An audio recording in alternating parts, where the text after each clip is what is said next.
That is Yeah. very, very helpful. Yes. So shall we just move into, I don't know if Elizabeth is back yet, but when you get back, Yeah. we could just quickly talk about some of the astrology going on with the current planets as we go through this portal, I guess I'll call it, of mega change. Very big things happening as we've been building up through the 3 eclipses. So, yeah. One question I do have around we have 8 planets that are in cardinal signs. So Right. we're clearly starting something new. Um, I Yeah. don't know. It feels, it's So just many it's a strange cards. thing. Yeah. Yeah. It's a strange thing to be starting or feeling this initiatory energy, but kind of be in a lockdown physical situation. And the So, retrograde. right. And there's so much retrograde. So it feels like that Yeah. this is, I mean, starts internal. At least to me, it feels like it's an internal work to do. And then, I guess is wait for the marching orders, or as to through the intuition we'll know how to act or what to do next. Is that, I don't know how you're reading Yeah. that. I yes. You know what? I hadn't really looked at all the cardinals, but as you say that, yeah, I know all the. And so the cardinals, people that are born in cardinal signs, are really getting lit up, or can be having challenging aspects. And that's Aries, Libra, Cancer, Capricorn, because of all those cardinals. And especially as Mars just went into Aries. Hmm. And the last eclipse was on the Cancer cardinal, um, the world axis or world point axis, I guess they call it. So yes, there's something got sparked for sure. Yeah. I Hmm. mean, the one thing about the eclipses that I feel is important to share is how the June 5th was a lunar eclipse. Hmm. And that was a very old series that began in the year 1830 AD. Hmm. And so, it's not that eclipse cycle. And it was interesting because that was the first of the Gemini Sagittarius eclipses, and the solstice eclipse, the solar eclipse, um, was zero Cancer. So we're ending the Cancer Capricorn collective theme of the lunar nodes, and that has to do with the eclipse cycles. That eclipse from the solstice began in 1389, and it ends in the year 2633.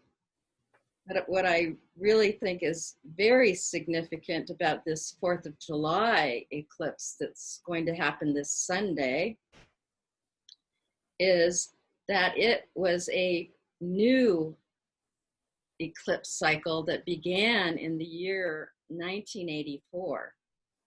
Hmm. So when there's 6 eclipse cycles instead of 4 this year, it has to do with the endings of long cycles like this. 1830 is one of the oldest cycles that's still happening. And the July 4th started in 1984, which was right after the last Saturn Pluto conjunction that was in Libra that had to do with the AIDS epidemic. So it was, again, a health crisis. And also the year 1984, a lot of people that were born in the 60s or were teenagers like I was in the 60s remember the book George Orwell 1984, which talked about Big Brother manipulating and controlling humanity. And Hmm. back in the 60s, we were very free. I mean, we were the generation of the time of the 60s was an exciting time of, love, peace, let's get back to nature and work with the earth and, all of the flower power positive things that were going on. And this eclipse, the eclipse is from June 5th and June 20th, the solstice. Those eclipse cycles were in 1966. Like the one before 1984 was 1966, and before that was the year 1948. So 1948, 1966, 1984, and then the last time that these eclipse cycles were active was in the year 2002, right after 9/11. Wow. Yeah. For those of you who may not be astrologers, we use a lot of the cycles, or we look back at cycles to see what this may be bringing forth and how we can best utilize the energy in a conscious way. And I think that's a big difference now, that there seems to be an awakening spiritually, and so that people can use the energy from more of an intuitive knowing, perhaps, rather than from physical reactions. So at least that brings me great hope. Yeah, so this July 4th is like a new, we're creating this new consciousness. Mm-hmm. It's going to last for till, did I put till the year? No, I didn't put that one. Well, it's going to be 12 to 1500 years from 1984. So generations are, children's children are going to be, we're creating, what is it that we want to create in the world? We want to create a happy, healthy world. I don't really want to live in a masked world. I want to live in a world where, we are working together. I think that's the consciousness of the Aquarian age. Mm-hmm. And we're creating that now. And Mm-hmm. so all this is happening because when things get really polarized, then when, you can see what works and what doesn't, and people of like mind come together, which I think that's what's happening. And I think it's an exciting time that I think a lot of young people are going to make major changes in our world. Like Mm-hmm. Uranus, the planet of awakening and change, the planet of the sign of Aquarius, is new ideas, new ways, working with this morphic field and all these potentials that we have. So I feel like it's really exciting. And the sun being on the 4th of July for the United States, the nation was, I believe that they probably knew about astrology and knew that the sun on the 4th of July is aligned to the brightest star in our sky, Sirius. And it's the brightest star in our sky because it's the closest to our own sun. And many, I don't know how to call, many people that have been on a spiritual path, I would say, are aware of Sirius being I might call Stargate, that brings in higher dimensional frequencies. And some say that the ascended masters or bodhisattvas actually work through that bright star. And it has to do with the dolphins, that the dolphins and the whale energy that keep this higher frequency.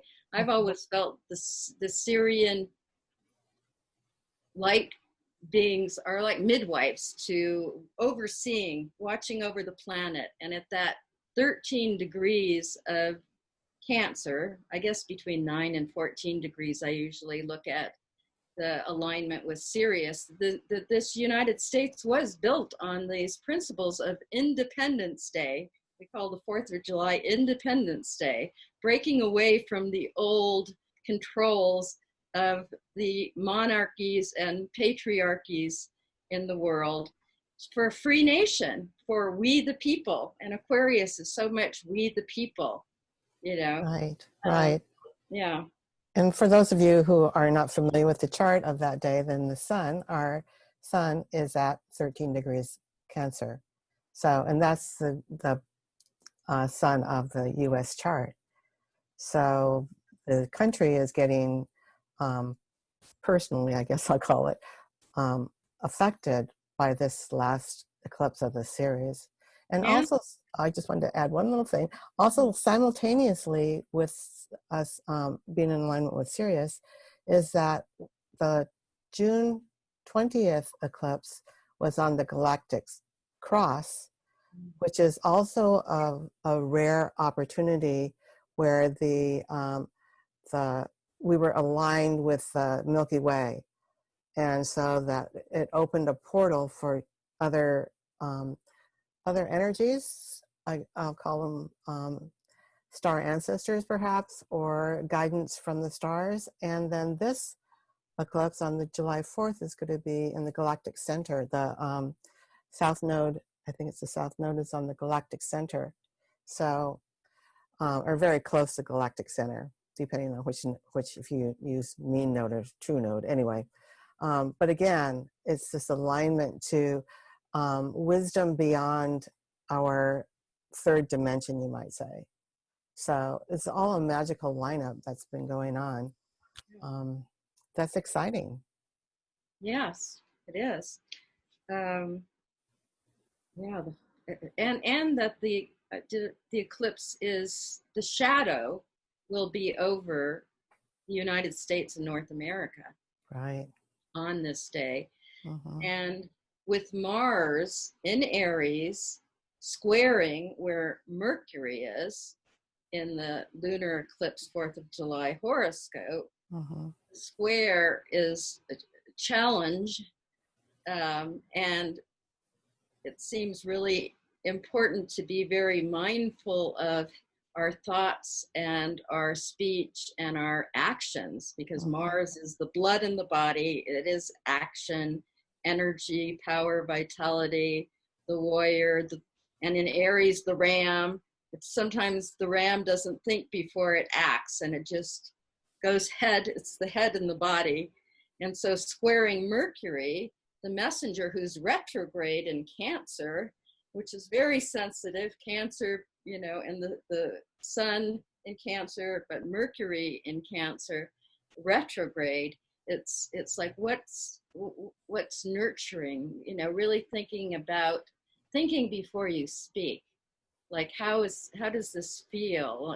Like balancing the ram that wants to, and especially with all of the controversy um, of, masks, virus, conspiracy theories that's going on, and everybody is kind of heated up.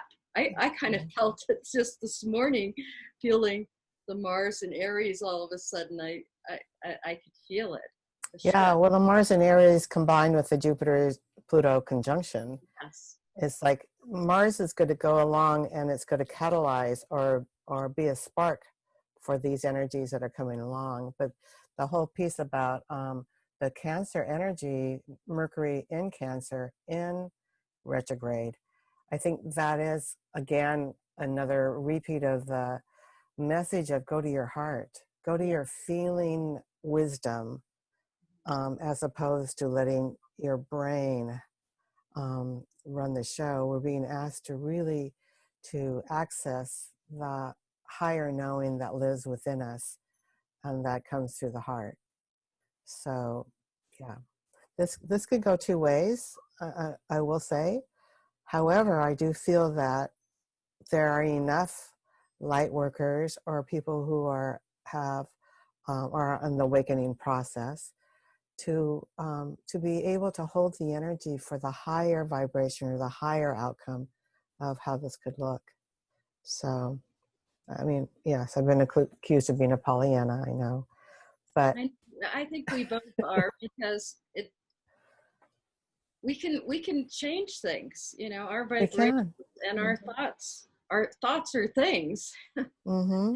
And Yes. so, um, what excites me about this horoscope is that Mars and Venus are in a sextile aspect, in the lunar eclipse, July 4th. Mm-hmm. It is the masculine, feminine, um, in working together Gemini, Mm-hmm. Venus in Gemini, again, it's Venus, which is about love and attraction and harmony, is, was in that retrograde and the underworld time, and now she's the bright and morning star.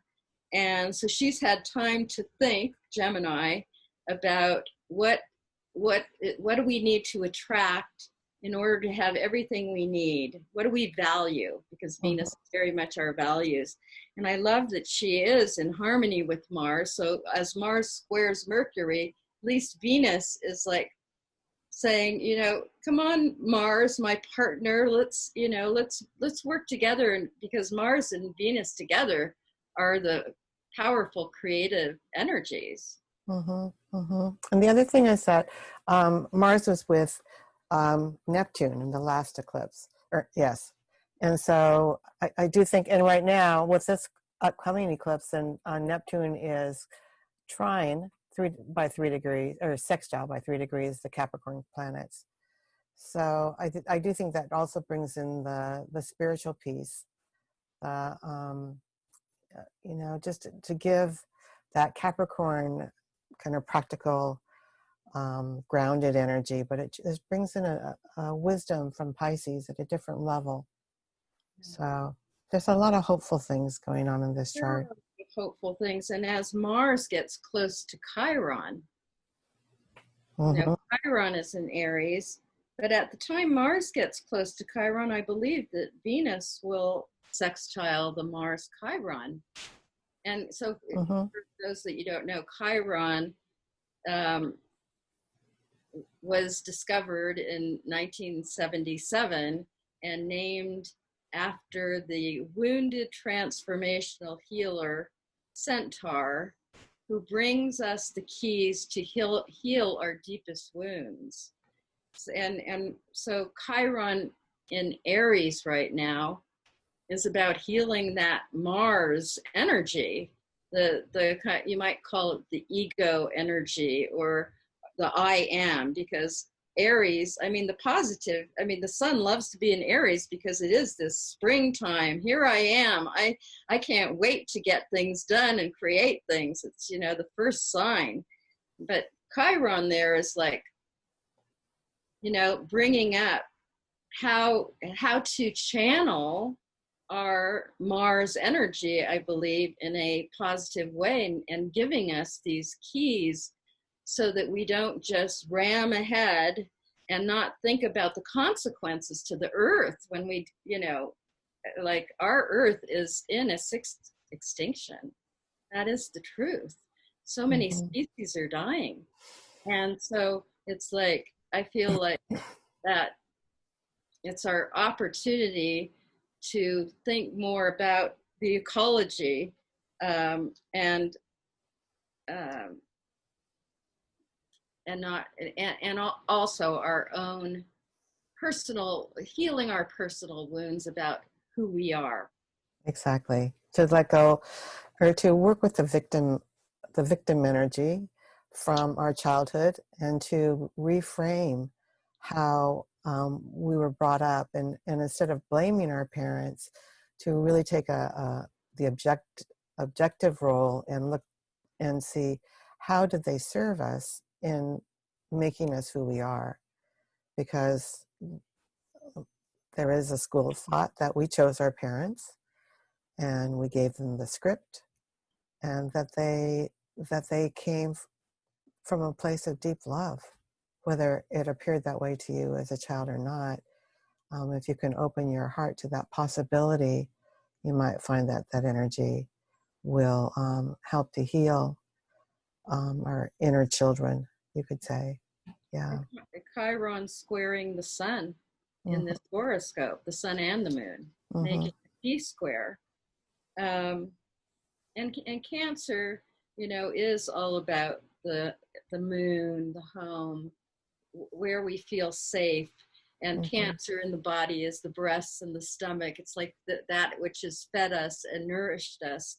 Mm-hmm. And so, and where we're safe and secure. So that theme, and this is going to be the last of the Cancer Capricorn energies, and the next eclipse cycle, we're going to be in that Gemini Sagittarius theme, which is we're communicating more. We're looking at all these different ideas that people have and finding Sagittarius South Node. What is, what have we learned from the past and what is our highest truth? So this, what you were just saying about like our inner child and our needs, the Cancer, and then Capricorn, it's kind of like mother, father, what do we need to sustain us and to Mhm. nurture us? And, it's quite a time. Yes. Yes, most definitely. I had a thought, but I can't, it flew out. Um, oh, that was another thing. The June 20th eclipse was about, it was the last of the Capricorn Cancer nodal axis shift. So a clue to look back at what is up for healing is to go back 18, half 19 years and look at what was going on in your life at that time. And notice if you have a similar theme happening now, but the whole thing with the nodal axis, when you have a nodal return, is to be able to look at, it's like up leveling. It's a spiral. You just don't keep going around in a circle, hopefully, that you're moving into a spiral. So you're at the next level of consciousness, or how do I utilize that energy from a conscious place? And So, that was 2002, right after 9/11. mm-hmm, I know I kind of reviewed, and I feel like, wow, I've grown a lot since that 2002, which is mm-hmm, quite a transformative and not easy time in my life. And I feel like, wow, I feel like I've evolved from what I went through during that. I mean, probably most people remember where they were on 9/11 mm-hmm, because mm-hmm, it seemed to affect, because it was that Pluto and Saturn were opposite then. mm-hmm, mm-hmm, So like, and now they're together. mm-hmm. Um, Yeah, and the other thing is that we have 5 planets retrograde, and I think this is also um, um, well, I'm going to say congruent with the fact that we are in lockdown. So it's like the universe has provided this opportunity to say, get off the merry-go-round, stop running around, stop being distracted by everyday doingness, but to spend some time going back. In some ways, it reminds me of kind of like a child who's got sent to their room to say, think about what you just did.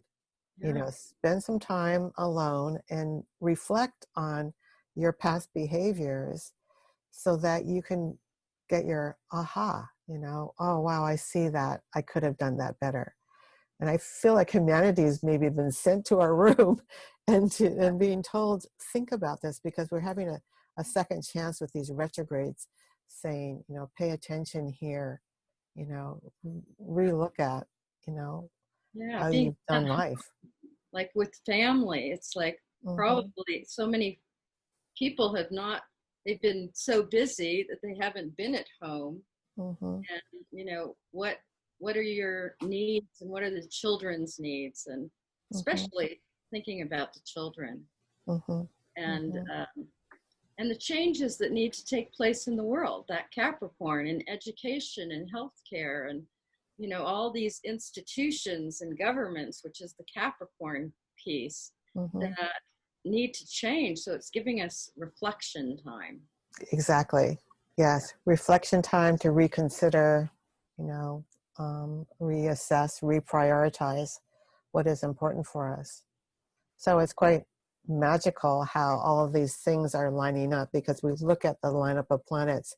I tell my clients it's kind of like a combination lock where suddenly everything kind of goes click, click, click, and like, okay, time to open the vault and see the treasures within. Um, yeah. And with Mercury retrograde until the 11th or 12th of July, depending on where you live, I Mm-hmm. think that this next, however many weeks that is the most intense of this buildup and this realigning. And then with Mars in Aries going retrograde in September till October, we're going to have this Mars and Aries energy um, for 6 months instead of the usual 6 weeks. So I believe, especially with all this retrograde, we're getting an opportunity to learn how to channel this intense Mars energy, which can Exactly. be very impulsive and, Mm-hmm. uh, Mm-hmm. and create with it, because it's an incredible force of Mm-hmm. a lot of power and initiation. And Mm-hmm. I'm excited that people are going to come up with some really wonderful new innovative ways, and with education and all the Mm-hmm. things that are breaking down, the systems that are breaking down, that all these great young people um, are going to, or old people, come, bring in these new, innovative, wonderful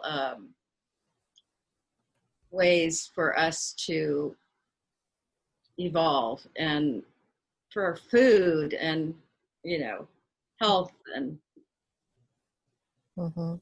and the monetary systems which are breaking down. It's like Everything's breaking down. everything's breaking down, which Yeah. is that's And yeah. and it's when you look back with this, with a retrospective three months, with the changing going on around us, you can look back and see we were living in a pretty broken world. I mean, there was a lot of inequity and injustice that is now coming to the surface. And it's not that this injustice was new. It's just that now that we've had this time for reflection and we've gotten off the busyness merry-go-round, that it really hits us in our hearts as a collective in humanity that this isn't right. We can't go on with this kind of inequality um, within our own species. So, yeah. And we're kind of going on and on, but I do want to just quickly talk about the asteroids' involvement, because they're all in very tight aspects.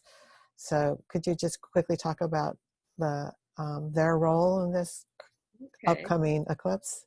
Yes. Well, I love working with uh, what were called the asteroid goddesses by a wonderful astrologer, Demetra George, when she wrote a book called Asteroid Goddesses about Juno, Vesta, Pallas Athene, and Ceres. And I love working with them because as feminine aspects of the elements of fire, Vesta, water, Juno, Ceres, earth, and what did I leave? Pallas Athene, air. And they're all, and I believe that these four elemental asteroid goddesses are really assisting us in birthing a new consciousness.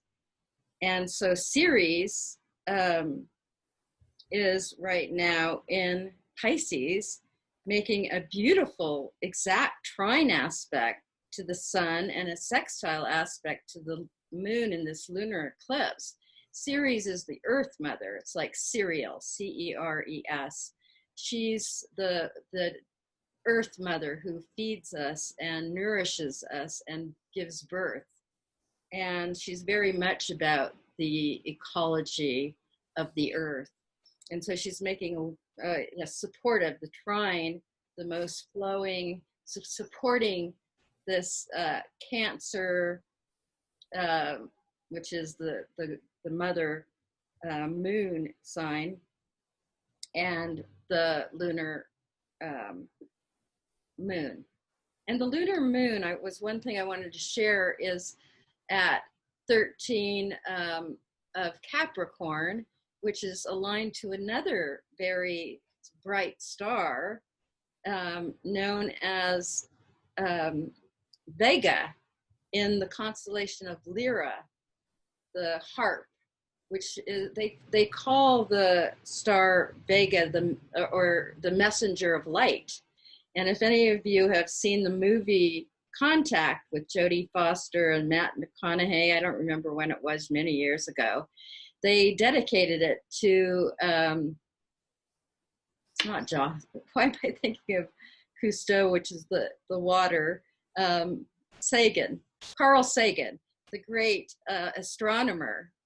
They dedicated that movie, and the star that was communicating in Contact was Vega, because they knew, he knew it's known as the messenger of light, and it's opposite Sirius. So so the sun aligned to Sirius, and this lunar eclipse moon aligned to Vega, the messenger of light that brings in new higher frequencies.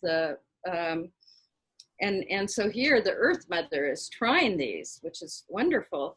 And then very close to the sun, is at the same degree, Vesta. is Vesta. I see her as the fire goddess, that is the priestess energy. She, the keeper of the flame. Vesta is dedicated and devoted to being a pure vessel channel for spirit to come through. That's the fire goddess, like just, being open, being a clear channel. So she's right with the sun. It's like, let's open to this dedication and devotion to the light, to the, which is beautiful. And then Pallas Athene, the goddess of air, is the wise woman.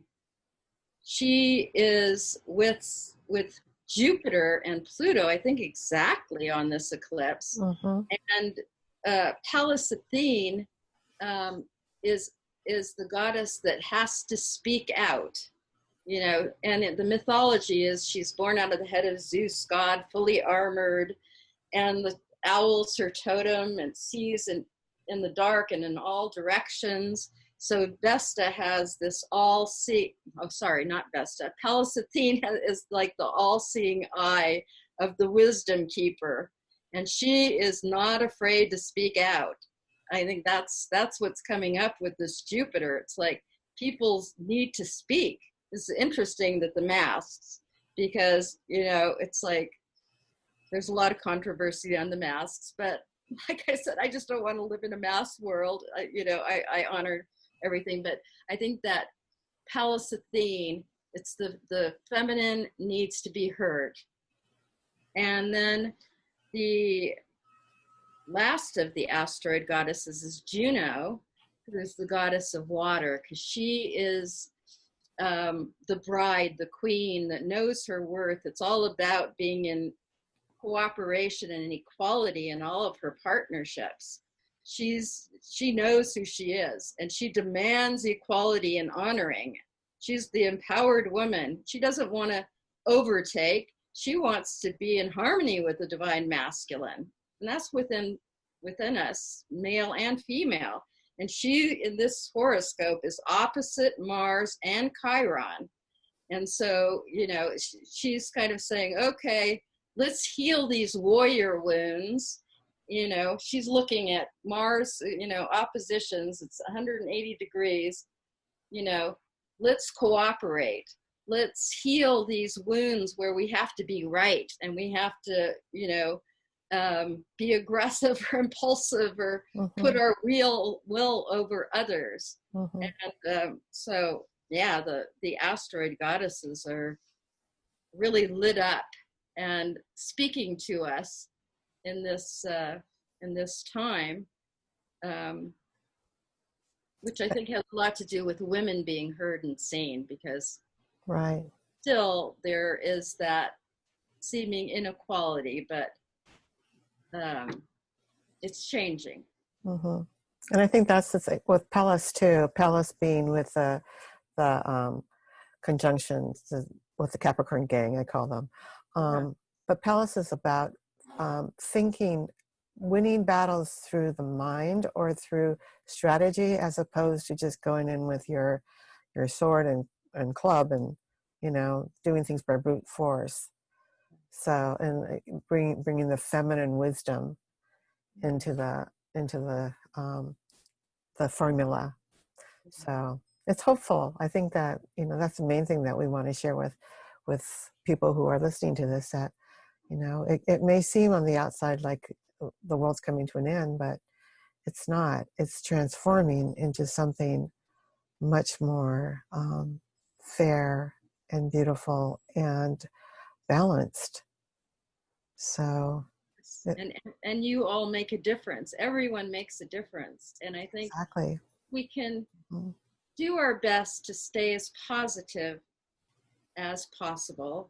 Mm-hmm. Um, that's going to help yourself and actually help the greater whole. I know it's not easy to always, have the rosy colored glasses when so much in the world is destructing and there's a lot of pain and suffering. But whatever, that's why that heart is such a powerful technique. And maybe one time we can do the whole technique more, because Linda did a session for me, which was just fantastic. Mm-hmm. I think had to do with this Chiron and Aries, like healing felt like the last bits of the wound, the wounded healer coming up, because we have this great opportunity, and I feel reborn from that session. Excellent. Well, I think we've been given these very simple tools Yes. to use that anybody could learn and do, as long as you're in alignment with spirit when you're doing it. That I've seen just amazing healings take place in within minutes. So another place you can go is to Stargate Experience. There's a lot of free meditations that will take you there. There's an inner child 4-day workshop that's on sale right now for $47. That's an amazing bargain. And if you want to feel the energies of the eclipse, I did a live stream with Julianne Kennard, the female partner in the Stargate Experience, and that's available on YouTube you can just go to YouTube and look up Stargate Solstice, and you could watch that for free. On the Stargate Experience YouTube, right? No, actually, if you just go to YouTube and you just type in Stargate Solstice, it'll come up. It was very powerful. And Linda took us through that technique with all the planets so you could really feel them, which is amazing. And I just wanted to share the Arcturian, because this technique came through David Miller, who channels the Arcturians at the group of 40, all written out, not the number, but 40.com. Because that cosmic egg, and like for children, because I shared this with a child that was having a lot of anxiety and couldn't sleep. And it's just, I just say golden egg, and see this big fluffy egg all around you, like a big, cozy pillow, or you're in a cloud, and fill it with whatever color. And that's your safe place. It's your cosmic egg, and you're safe there. And they can have fun with different colors because that the children feel everything. Mm-hmm. And you don't have to be a child to do that, because that's how I do it. Yeah. It's easier, it's fun. Yeah. And just call it in golden egg, golden egg, golden egg, and just yeah. Oh. Yeah, exactly. Yeah, I know. Yeah, you don't have to be a child to do it that way. At least. Yeah, exactly. No, you don't have to be a child. Yeah. So we are all children. exactly. Yes. Yeah. Okay. Well, we've been talking a long time, so we're gonna call this to a close. Okay. And thank you so much, Elizabeth, for sharing your wisdom and the channeling and all the wonderful information. And we would love to hear from anyone that listens to this on any thoughts you have, or, this is new for us, a new platform. And so we just love to hear from you, and we'll have all of our information and comments. Right. We And if you actually have any, go ahead. We just have 2 other videos that I'm working to put on about Sedna and Eris, and how that influences this eclipse in this year. And another one about our conversation about conspiracy theories that we felt to talk about. So we'll have some videos up for you. And if you have any questions, just put them in the chat and we'll address them at some point. Okay. Okay, goodbye everybody. Thank you Big so much. blessings on this eclipse. Yes, big blessings.